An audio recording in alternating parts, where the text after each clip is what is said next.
Shalom Tuhan. Sekali lagi shalom Tuhan. Orang kita yang bersuka cita ketika datang ke rumah Tuhan saat tanganmu dan berikan tetap yang paling Tuhan. Haleluya. Kembali lagi kita terkumpul di tempat ini, sekalipun dalam cuaca yang bagus, tapi kita semua percaya bahwa ketika kita melangkahkan kaki untuk datang ke rumah Tuhan, bahasa dari malam waktu dan lain sebagainya, kita percaya setiap jadi baik kita dalam Allah semua tidak pernah sia-sia. Amin. Tuhan menilik setiap jadi lelah kita, setiap pengorbanan kita semua. Puji Tuhan. Sore hari ini kita akan sama-sama merenungkan satu bagian dalam kebenaran firman Tuhan. Kita buka sama-sama Alkitab kita dalam Markus pasal yang kedua. Markus pasal yang kedua, mulai dari ayat yang pertama. Kita akan baca bersama-sama dari ayatnya yang pertama sampai ayatnya yang ketiga. Kalau sudah dapat katakan amin. Kita akan baca bersama-sama tentang kebenaran firman Tuhan. Saya mengajak kita semua untuk bangkit berdiri, mulai dari ayat yang pertama sampai ayat yang ketiga. Kita baca dari perikopnya. Dalam hitungan yang ketiga, 2, 3. Orang lumpuh disembuhkan. Kemudian sesudah lewat beberapa hari, waktu Yesus datang lagi ke Kapernaum, tersiarlah kabar bahwa dia ada di rumah. Maka datanglah orang-orang berkerumun sehingga tidak ada lagi tempat, bahkan dibuka pintu pun tidak. Sementara ia memberitakan firman kepada mereka, ada orang-orang datang membawa kepadanya seorang lumpuh digotong oleh 4 orang. Puji Tuhan yang memberkati. Silakan duduk. Ayat kebenaran firman yang sudah kita baca bersama-sama, di situ menceritakan tentang dalam sebuah situasi dikatakan waktu Yesus datang lagi ke Kapernaum. Alkitab mencatat tersiarlah kabar. Ketika kabar tentang Yesus tersiar, firman Tuhan mencatat orang-orang datang berkerumun. Beda dengan sekarang, kerumunan banyak orang dilarang. Berarti waktu itu virus corona belum ada. Jadi ketika mereka mendengar kabar tentang Yesus, orang-orang datang berkerumun. Kenapa? Karena kalau kita melihat dari ayat-ayat sebelumnya, pasal sebelumnya, ada banyak hal yang sudah Yesus kerjakan.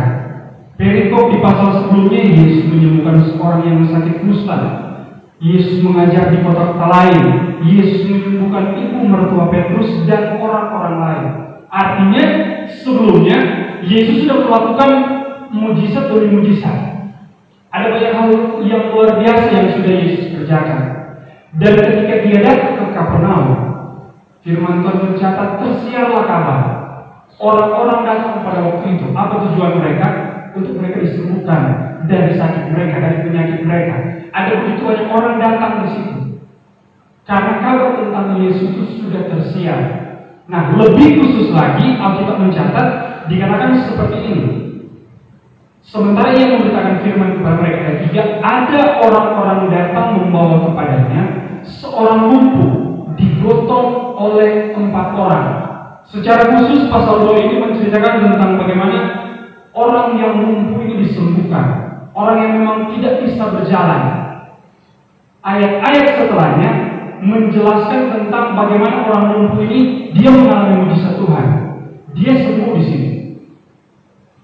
Tetapi tentunya kalau kita belajar, orang lumpuh ini dia tidak bisa berbuat apa-apa karena dia lumpuh.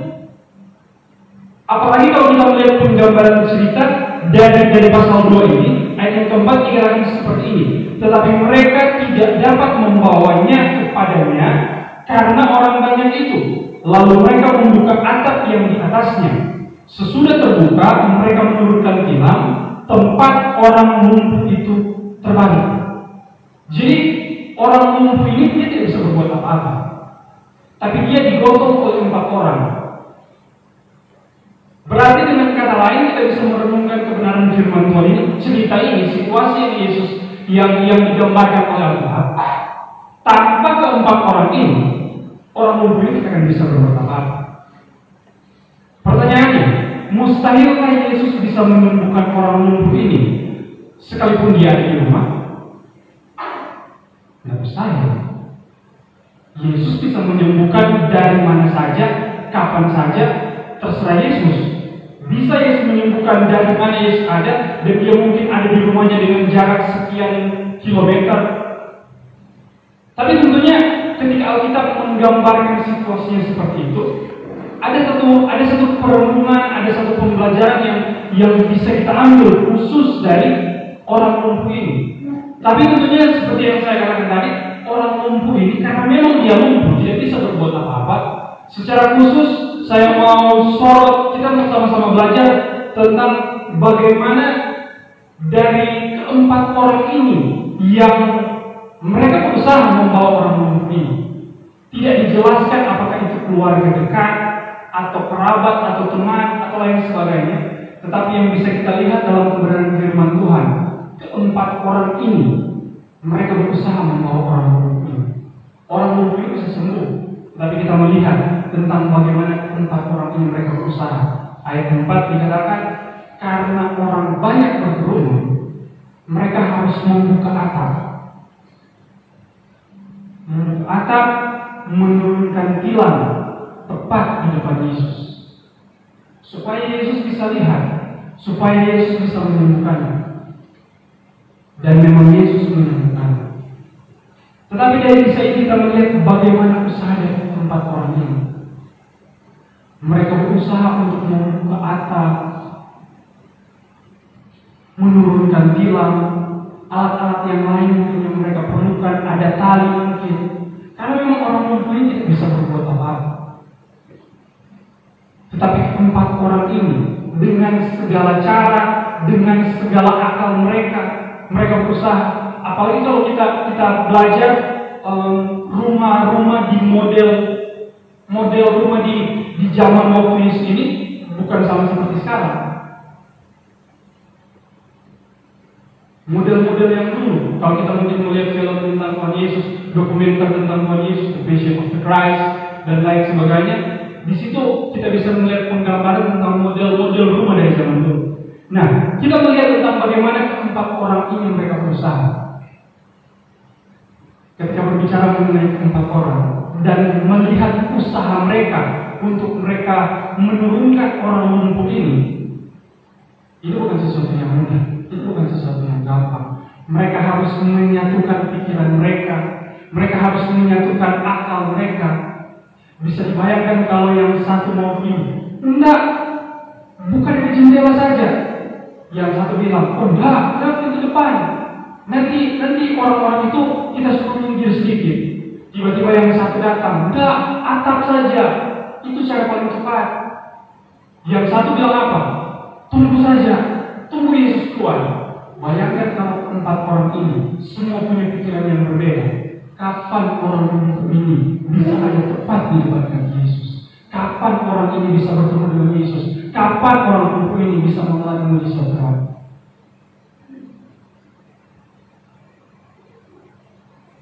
Yang satu bilang begini, yang satu bilang begini. Apakah mau ketemu seperti itu? Tentu tidak. Tapi kita mencatat mereka bertempat punya satu kesimpulan yang sama. Buka atap, turunkan tilang. Kalau kita merenungkan bagian ini, bagaimana mereka harus alat-alat zaman dahulu yang terbatas, bukan sama seperti sekarang.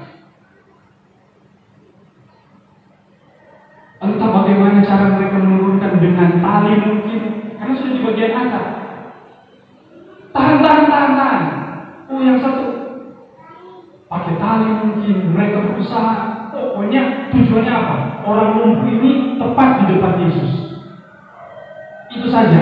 Mau apapun yang terjadi, mungkin mereka terluka waktu buka atap. Siapa yang tahu? Waktu mereka berusaha, mungkin ada sedikit flash mungkin. Kita tidak tahu. Itu penggambaran situasi yang bisa kita sama-sama dapat. Itu situasi yang umum yang memang biasanya terjadi.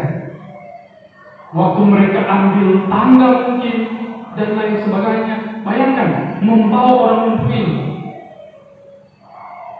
untuk bisa naik ke atap dan diturunkan kembali. Sulit dengan sarana yang begitu terbatas. Tapi Alkitab mencatat mereka berhasil menurunkan orang lumpuh ini tepat di depan Yesus. Dan Yesus pun menyembuhkan orang lumpuh ini. Yang luar biasanya dari cerita ini, ayat 12, kita sama-sama perhatikan di slide. Ayat 12 dikatakan seperti ini. Markus pasal 2 ayat yang ke-12 dikatakan seperti ini. Dan orang itu pun bangun, segera mengangkat tempat tidurnya dan pergi keluar di hadapan orang-orang itu, di hadapan kerumunan orang itu. Selanjutnya apa? Sehingga mereka semua takjub lalu memuliakan Allah. Karena kita sama-sama baca kalimat ini. 2, 3. Yang begini belum pernah kita lihat. Oh, luar biasa ya. Yang begini belum pernah kita lihat. Apa yang begini yang belum pernah kita lihat? Apakah orang lumpuh ini sembuh? Hal yang mereka belum pernah lihat sebelumnya? Itu biasa. Karena di bagian sebelumnya sudah ada begitu banyak mujizat yang terjadi. Tetapi Alkitab menyorot tentang bagaimana, makanya ini pun belajar dari kita semua. Usaha dari 4 orang ini, mereka menyamakan pikiran mereka, mereka bersehati, mereka bersatu. Firman Tuhan mencatat, orang-orang takjub pada waktu itu. Yang begini belum pernah saya lihat, yang begini belum pernah kita lihat. Ini hal yang baru. Coba saya mau tanya di tempat ini, siapa yang tidak mau mengalami hal yang baru? Siapa di sini yang tidak mau iPhone 12 yang terbaru? Semua suka. Kalaupun memang tidak suka dengan HP misalnya, tidak tahu ya, belajar Google semua.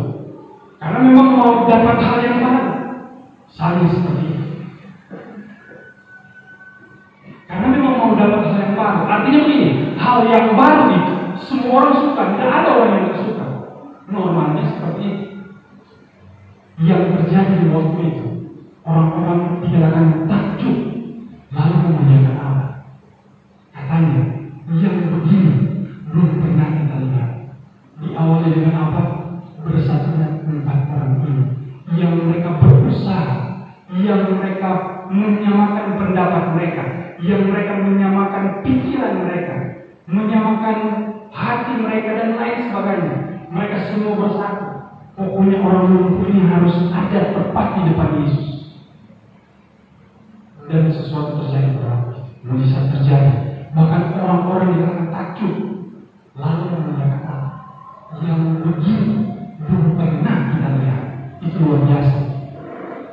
Itu sesuatu yang luar biasa. Saya percaya kalaupun ada hal-hal yang baru yang Tuhan kerjakan dalam kehidupan kita, ada berkat-berkat yang baru pertama kali kita rasakan dalam kehidupan kita, pasti kita semua punya ekspresi yang sama. Kita takjub, kita memuliakan Allah. Oh Tuhan luar biasa, yang begini belum pernah saya alami Tuhan. Tetapi puji Tuhan, Tuhan lakukan itu dalam setiap kehidupan kita. Syaratnya cuma sederhana.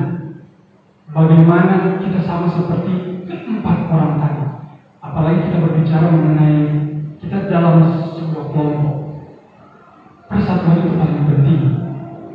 Kesehatan itu paling penting. Salah satu pokok doa Yesus ketika dia sebelum Yesus ditangkap, Yohanes 17, apa salah satu pokok doa Yesus? Coba kita lihat Yohanes 17 ayat 20.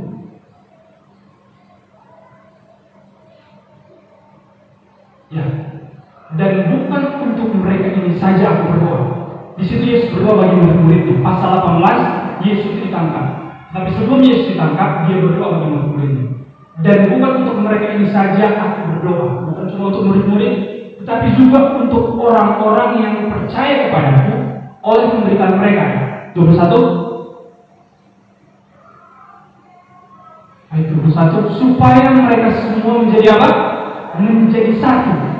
Sama seperti engkau ya Bapa di dalam aku dan aku di dalam engkau, agar mereka juga di dalam kita, supaya dunia percaya bahwa engkaulah yang telah mengutus aku. Kedua, Dan aku telah memberikan kepada mereka kemuliaan yang engkau berikan kepadaku, supaya mereka menjadi satu, sama seperti kita adalah satu.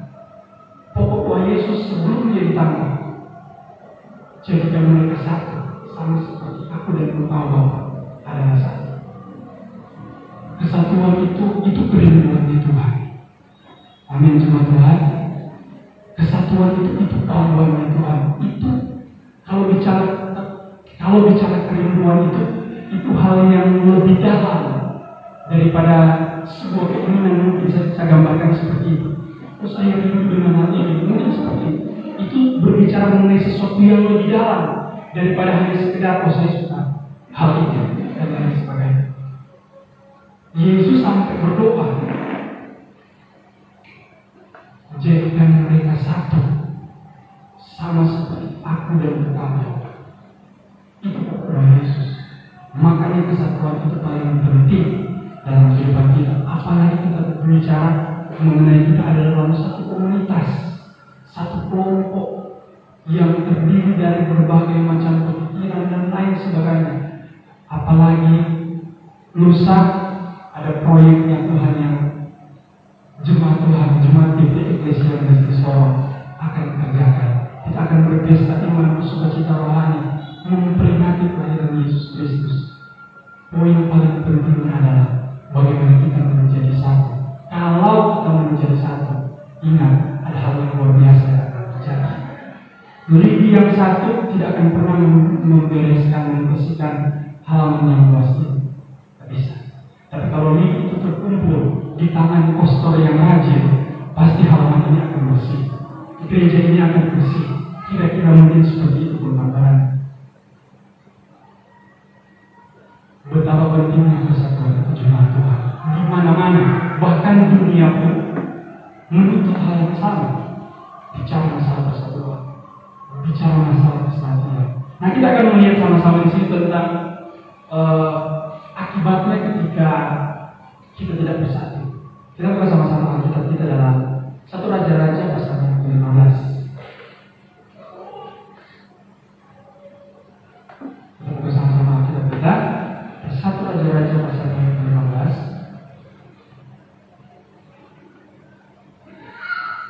Ayatnya yang ke-16. Kita lihat di sini 1 Raja-Raja pasal yang ke-15 ayat yang ke-16 dikatakan seperti ini. Dan ada perang antara Asa dan Baesa Raja Israel sepanjang umur mereka. Baesa Raja Israel, Asa Raja Yehuda. Ayat 17. Baesa Raja Israel maju berperang melawan Yehuda, dan ia memperkuat Rama dengan maksud mencegah lalu lintas kepada Asa Raja Yehuda. Dari cerita ini kita belajar. Kita mencatat ada perang antara Asa dan Baesa. Ada perang antara Israel dan Yehuda. Zaman dulu kalau perang itu biasa, khususnya di zaman perjanjian lama. Tapi ini justru terjadi perang antara siapa? Israel dan Yehuda. Ini adalah sebenarnya semuanya satu suku, anak-anak Yakub. 10 keturunan ada di kerajaan Israel, 2 keturunan ada di kerajaan Yehuda. Di zaman Yerobeam kerajaan itu pecah. Yerobeam dan Rehabeam setelah Salomo. Kalau kita melihat silsilahnya, kalau kita melihat ceritanya, dan mulai dari situ dikatakan ada perang. Kalau perang misalnya antara Israel dan bangsa Aram pada waktu itu memang bangsa musuh. Bangsa apa lagi? Bangsa Aram, apalagi Filistin. Sampai sekarang itu masih terjadi. Palestina itu masih terjadi. Itu wajar. Dan memang Tuhan suruh perangi mereka, taklukkan mereka. Tapi justru di sini perang antara Israel dan Yehuda. Ini perang saudara. Kan seperti itu. Perang saudara terjadi di sini. Asa Raja Yehuda, Baesa Raja Israel. Perang di situ. Kalau kita melihat cerita ini, siapa yang menang dari perang ini? Kalau kita melihat cerita ini, siapa yang menang dari cerita ini? Kalau saya mau katakan justru Baesa yang menang dari perang ini. Justru yang menang adalah orang lain. Dikatakan ayat 18. Tetapi Asa mengambil segala emas dan perak yang masih tinggal dalam perbendaharaan rumah Tuhan dan dalam perbendaharaan rumah raja, dan menyerahkannya kepada pegawainya. Kemudian Raja Asa mengutus mereka kepada Ben-Hadad bin Tabrimon bin Hesion, Raja Aram yang diam di Damsyik, dengan membawa pesan. Ayat 19. Ada perjanjian antara aku dan engkau, antara ayahku dan ayahmu. Di sini kukirim kepadamu suatu bingkisan, yakni emas dan perak. Dari mana? Dari rumah Tuhan. Marilah batalkanlah perjanjianmu dengan Baesa, Raja Israel, supaya ia mundur daripada ke-20. Lalu Ben-Hadad mendengarkan permintaan Raja Asa. Ia menyuruh panglima-panglimanya menyerang kota-kota Israel, dan ia mengalahkan Lion dan Abel ben Maaka dan seluruh Kinerot serta seluruh tanah Naftali, dan seterusnya dan seterusnya. Perang antara Asa dan Baesa mengakibatkan apa? Emas dan perak di rumah Tuhan. Asa rela korbankan. Yang menang bukan Asa, bukan Baesa. Kalau kita lihat tadi, yang menang justru kerajaan Aram, kerajaan musuh. Karena mereka mendapat keuntungan dari perang saudara ini. Asa rela korbankan emas dan perak di rumah Tuhan. Pertanyaannya begini, kira-kira Tuhan rugi tidak emas dan perak di rumah Tuhan itu diserahkan kepada musuh? Tuhan rugi tidak? Tuhan merasa rugi tidak? Kalau kita melihat di 1 Raja ayat 9, ini waktu Salomo bangun bait suci Salomo. 1 Raja ayat 9 ayat pertama. Ketika Salomo selesai mendirikan rumah Tuhan dan istana raja dan membuat segala yang diinginkannya, maka Tuhan menampakkan diri kepada Salomo untuk kedua kalinya, seperti ia sudah menampakkan diri kepadanya di video ayat 3. Firman Tuhan kepadanya, telah kudengar doa dan permohonanmu yang kau sampaikan ke hadapanku. Aku telah menguruskan rumah yang kau dirikan ini untuk membuat namaku tinggal di situ sampai selama-lamanya. Maka mataku dan hatiku akan ada di situ sepanjang masa. Ayat 4. Mengenai engkau, jika engkau hidup di hadapanku sama seperti Daud ayahmu, dengan tulus hati dan dengan benar, dan berbuat sesuai dengan segala yang kuperintahkan kepadamu, dan jika engkau tetap mengikuti segala ketetapan dan peraturanku selanjutnya, maka aku akan meneguhkan tahta kerajaanmu atas Israel untuk selama-lamanya, seperti yang telah kujanjikan kepada Daud ayahmu, dengan berkata, keturunanmu takkan terputus dari tahta kerajaan Israel. Selanjutnya, tetapi jika kamu ingin dan anak-anakmu berbalik daripadaku dan tidak berpegang pada segala perintah dan ketetapanku yang telah kuberikan kepadamu, dan pergi beribadah kepada Allah lain dan sujud menyembah kepadanya, ayat 7, maka aku akan melenyapkan orang Israel dari atas tanah yang telah kuberikan kepada mereka, dan rumah yang telah kukuduskan bagi namaku itu akan kubuang dari hadapanku. Maka Israel akan menjadi hiasan dan sindiran di antara segala bangsa-bangsa. Dan rumah ini akan menjadi reruntuhan, sehingga setiap orang yang lewat akan tertegun, bersuit dan berkata, apakah sebabnya Tuhan berbuat yang demikian kepada negeri ini dan kepada rumah ini? 9. Maka orang akan berkata, sebab mereka meninggalkan Tuhan Allah mereka yang membawa nenek moyang mereka keluar dari tanah Mesir, dan sebab mereka berpegang pada Allah lain dan sujud menyembah kepadanya dan beribadah kepadanya. Itulah sebabnya Tuhan mendatangkan segala malapetaka ini ke atas mereka. Tuhan bilang kepada Salomo, kalau engkau hidup sesuai dengan ketetapanku, aku akan, keturunanmu tidak akan pernah terputus, dan lain sebagainya. Tapi kalau engkau tidak mengikuti peraturanku dan ketetapanku, Tuhan bilang, rumah ini pun Tuhan tidak akan rugi. Kalaupun memang rumah ini akan roboh, akan Tuhan hancurkan.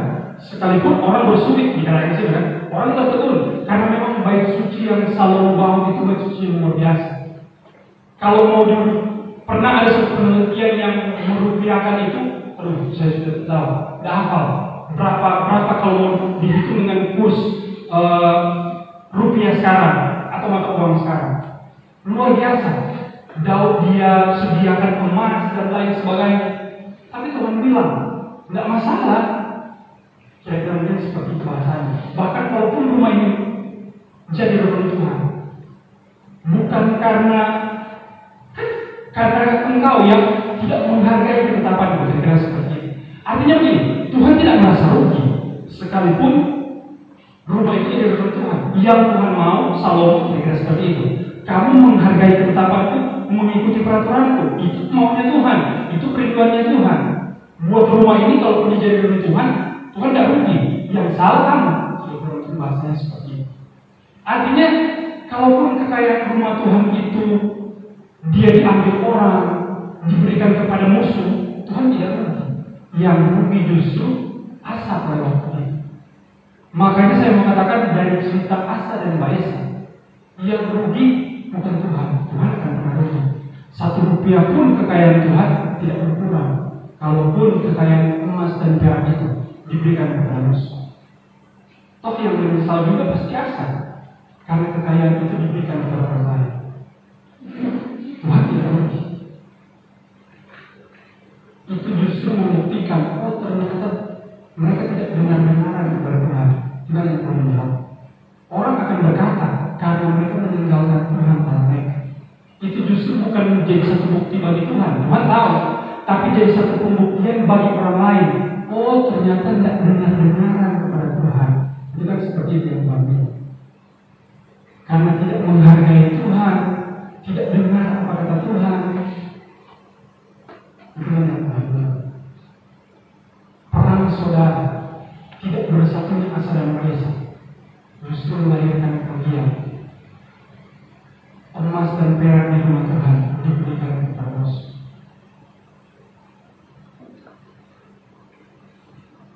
Makanya ketika kita berbicara mengenai kesatuan, ketika kita berbicara mengenai kesehatan, itu sangat sulit. Kalau kita melihat dari sisi kesulitannya, itu sangat sulit. Untuk bagaimana menyamakan pendapat, menyamakan pemikiran di mana-mana, apalagi di dunia. Bahasanya mungkin seperti itu. Disorongkan. Ini sesuatu hal yang sulit untuk dilakukan. Tapi sesuatu yang sulit kalau kita mau melakukannya, itu akan melahirkan sesuatu yang luar biasa. Kita pasti akan berkata, bahkan bukan cuma kita, orang-orang luar yang tanpa kita sadari memperhatikan, yang begini belum pernah kita lihat. Yang begini belum pernah saya lihat. Oh, jemaat Eklesia. Mustahilkah itu terjadi? Tidak mustahil bagi Tuhan. Oh, luar biasa jemaat Eklesia. Bisa jadi seperti itu. Ketika jemaat Eklesia semuanya bersatu, Tuhan akan angkat, Tuhan promosikan. Jadi Tuhan digenapi, Tuhan akan angkat menjadi kepala. Tuhan taruh di tempat-tempat yang mulia. Tuhan bawa mengalami kemuliaan Tuhan. Tuhan bawa mengalami mujizat-mujizat Tuhan. Itu menjadi kesaksian bagi orang lain. Yang begini belum pernah saya lihat. Alasannya kenapa? Karena jemaat Eklesia bersatu. Katakan amin. Dan berikan tepuk tangan bagi Tuhan. Haleluya. Itulah perintah. Persatuan itu penting. Kesehatan itu penting. Mazmur 133 kalau kita pelajari di situ. Berikutnya apa? Persaudaraan yang rukun. Seperti itu kan? Makanya adalah Tuhan. Sungguh alangkah baiknya. Ayat terakhir dari ketika kita bersaudara dengan rukun, Mazmur 133, berapa itu ayat yang terakhir? Mungkin 5 atau 6. Ayat 2. Oh, kita baca secara bersama-sama saja. Mazmur 133 kan hanya beberapa ayat. 2, 3. Nyanyian siara Daud. Sungguh alangkah baiknya dan indahnya apabila saudara-saudara diam bersama dengan rukun. 2. Seperti minyak yang baik di atas kepala meleleh ke janggut, yang meleleh ke janggut Harun dan meleleh jubahnya. Ya. Seperti embun gunung Hermon yang turun ke atas gunung-gunung Sion. Sebab kesanalah Tuhan memerintahkan berkat kehidupan untuk selama-lamanya. Katakan amin. Tahan di ayat 3. Di ayat 3 dikatakan seperti embun gunung Hermon yang turun ke atas gunung-gunung Sion. Waktu di sekolah kita, kami sempat belajar di situ jarak antara gunung Hermon ke gunung Gunung Sion, koreksi kalau saya salah, itu 3 hari perjalanan jauhnya. Koreksi kalau saya salah. Tapi kita sempat dapat satu literatur, jarak antara Gunung Sion, Gunung Hermon, dia pergi ke Gunung Sion itu 3 hari perjalanan. Tetapi waktu Tuhan perintahkan embun itu pergi dari Gunung Hermon ke Gunung Sion, embun itu pergi. Penggambarannya adalah Tuhan memerintahkan berkat, bahkan dia akan kehidupan selama-lamanya. Embun kira-kira bertahan berapa lama sih? 1 hari? Oh, 1 hari terlalu lama. 20 jam mungkin. 15 jam? Tidak lama untuk bertahan. Apalagi kalau memang dia panas terik di pagi hari. Tapi embun itu dia melakukan 3 hari perjalanan. Tidak tahu istirahat berapa kali. Dia singgah dari mana? 3 hari perjalanan kalau jalan kaki dari mana ke mana ya? Kalau jalan kaki, saya tidak tahu jarak kecepatan embun itu berapa yang di Sorong mungkin. Tidak tahu berapa kali embun itu beristirahat dan lain sebagainya. Tetapi itu penggambaran karena saudara-saudara hidup dengan rukun dan damai. Sebab kesana Tuhan memerintahkan mereka kehidupan selama-lamanya. Embun itu tidak akan pernah salah alamat, apalagi dia kena krep alamat palsu. Tidak bakalan. Karena kenapa? Karena Tuhan yang memerintahkan, bukan gembala, bukan siapa-siapa. Orang yang memerintahkan bisa saja ada salah alamat. Tadi bawa undangan, ada juga salah masuk lorong. Karena manusia yang pimpin, betapa terbatasnya kita. Tapi kalau Tuhan, apakah akan salah? Tidak akan salah. Itu karena Tuhan yang memerintahkan. Embun, tapi dia melakukan perjalanan 3 hari. Sebab kesana Tuhan memerintahkan berkat kehidupan selama-lamanya. Saudara-saudara dalam Tuhan, hidup dengan berkat dan damai. Dan sekali lagi saya mengatakan kepada kita jemaat Tuhan, betapa pentingnya persatuan. Kalau kita berbicara mengenai persatuan, menyamakan pendapat, menyamakan akal, menyamakan pikiran, itu sesuatu hal yang sulit. Yesus bahkan sampai harus beberapa kali menegur dengan keras murid-murid. Karena murid-murid pada waktu itu mereka ada selisih pendapat. Yang satu punya pemikiran begini, yang satu lagi punya pemikiran begini. Lukas pasal 9 kalau tidak salah, di situ ada cerita begini. Waktu orang Samaria menolak Yesus. Kalau kita lihat di situ, tiba-tiba Yakobus dan Yohanes berdiri. Mereka tahu orang Samaria menolak. Apa yang mereka lakukan? Mereka katakan, Tuhan, maukah kami memerintahkan api turun dari langit supaya membinasakan orang-orang ini? Tuhan sebenarnya seharusnya bangga karena mereka menjadi murid yang tampil membela Tuhan. Kan seperti itu. Oh, saya bangga dengan kamu yang Yakobus dan Yohanes. Tidak sia-sia memang 3,5 tahun diajari, dibentuk, makan sama-sama, semua hal sama-sama. Kamu memang adalah murid yang paling luar biasa membela saya. Apakah seperti itu yang Yesus katakan? Tidak. Yesus justru dikatakan menegur mereka. Terjemahan bahasa Inggris kalau ada menulis slide itu pakai kata rebuke. Rebuke itu bukan cuma tegur dengan kata-kata, tapi memang tegur dengan keras. Itu karena beda pendapat, tidak sama pikiran. Yesus tegur mereka dengan keras. Dan itu yang harus Yesus bentuk dari murid-murid. Begitu juga yang harus Yesus bentuk dalam kehidupan kita semua setiap jemaat Tuhan. Amin. Pentingnya persatuan, pentingnya kesatuan. Makanya ada lagu terjemahan yang tahu kita bisa sama menyanyikan pujian. Jadikan kami satu seperti kerinduan, agar dunia tahu bukti nyata dari kasih sebelum kami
terakhir yang tidak saya ingat, Kisah Para Rasul.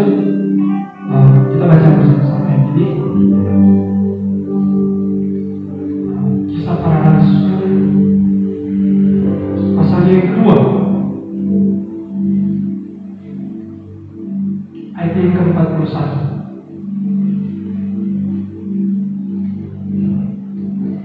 Orang-orang yang menerima perkataannya itu memberi diri dibaptis, dan pada hari itu jumlah mereka bertambah kira-kira 3.000 jiwa. Mereka bertekun dalam pengajaran rasul-rasul dan dalam persekutuan, dan mereka selalu berkumpul untuk memecahkan roti dan berdoa.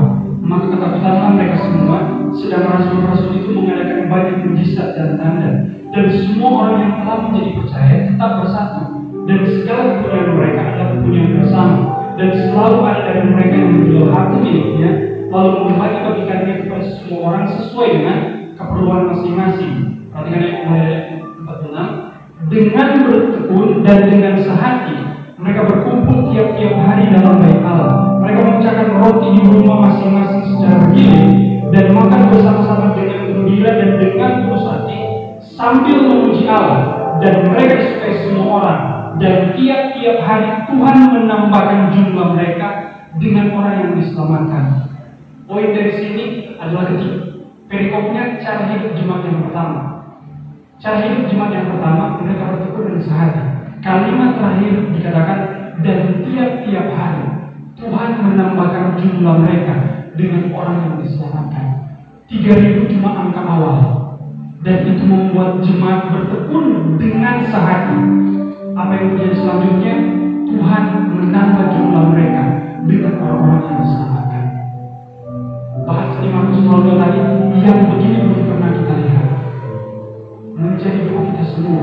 Makanya dimulai dari kita, lebih dulu, supaya ketika kita pergi memberitakan kasih Tuhan, menyaksikan kebaikan Tuhan, mungkin bukan dengan khotbah, mungkin hanya dengan sharing kesaksian, sharing kebaikan Tuhan dan apa. Tapi dari hal itu Tuhan bisa pakai cara tersebut untuk menambahkan, untuk menarik jiwa-jiwa tersebut. Mustahilkah kota Sorong ini diselamatkan dengan keberadaan di bilik kesian? Tidak mustahil. Malahan itu yang menjadi rencana Tuhan. Itu yang kita imani. Amin. Lewat pelayanan pekerjaan Tuhan di tempat ini, buat menyelamatkan banyak orang, mulai dari tetangga-tetangga sekitar, bahkan dari kecamatan ini, bahkan kota kabupaten Sorong ini, provinsi Papua Barat, akan menjadi doa kita sebangsa kita Indonesia. Mustahilkah itu terjadi? Tidak mustahil bagi Tuhan. Tapi dimulai dari kita menjadi satu. Pentingnya kesatuan itu, karena itu adalah kerinduan Tuhan. Berapa banyak jemaat Tuhan di tempat ini yang mau menjadi penjawab kerinduan Tuhan.